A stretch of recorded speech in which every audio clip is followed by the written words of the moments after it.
Yeah, yeah, yeah, yeah. Salut les amis, c'est Mister Benoît D. Bienvenue sur Urba X Reporters pour partager l'énergie positive dans toute sa diversité. Avec FOS Concept, on fait le lien entre la nouvelle et l'ancienne génération de la culture hip-hop.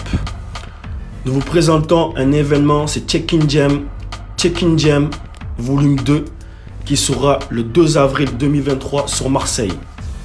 Comme il se dit, c'est une jam session, un cypher battle, voilà, qui est suivi d'un grand battle avec des danseurs de qualité en hip-hop style.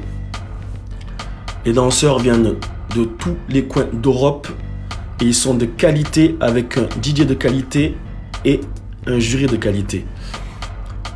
Donc, soyez au rendez-vous.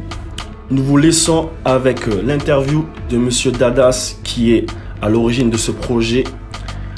Il va nous expliquer tout le concept et d'où est venue cette idée. Merci à vous pour votre attention les amis. À bientôt.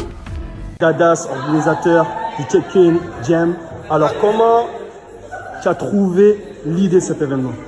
Comment j'ai trouvé l'idée de cet événement? En réalité, c'est une observation que j'ai eue, qui est en fait partout, tout le temps, dans tous les événements en réalité et partout dans la vie, c'est présent.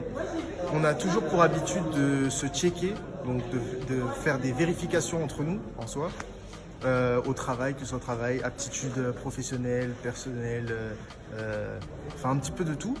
Dans le monde de la danse, c'est la même chose.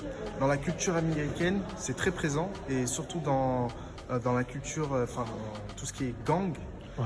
Donc il y a ce truc qui est, quand on est dans un gang par exemple, si il y a le même gang dans un autre état, en fait on ne peut pas juste arriver comme ça et se poser. Il y a des codes et notamment le check-in.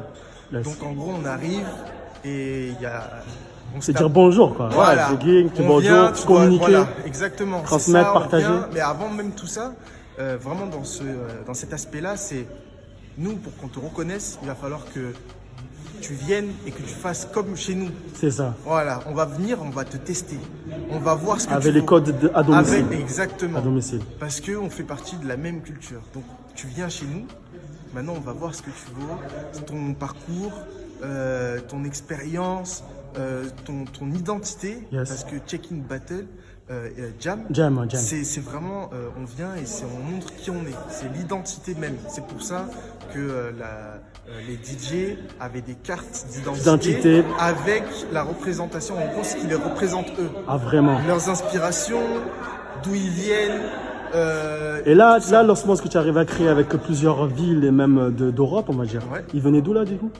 Ça venait d'Espagne, Italie, on a la France, la Suisse, on avait la Belgique, on avait bon, des pays d'outre-mer, yes. On avait l'Allemagne également. Yes. C'est à peu près tout. C'est ça. C'est déjà beaucoup en vrai. Oui, c'est déjà beaucoup pour un premier event. Des gens des Philippines, pardon. Ouais, voilà, tu vois. J'allais oublier ça, des gens des Philippines. Et tu es content de la chimie qui s'est créée grâce à la jam? Ah oui, j'ai vu les connexions se faire. Pas juste par rapport à la danse, au moment où vraiment ça a dansé, là où il y a eu la jam, mais c'était également la même chose après. Socialement. Voilà. Donc entre personnes, j'ai vu les connexions se faire. Des personnes que je connais vraiment personnellement, se connecter avec des gens que je connais aussi, mais qui sont de l'autre côté de l'Europe. Donc en fait, j'étais là. Merci à toi parce que c'est vraiment réussi.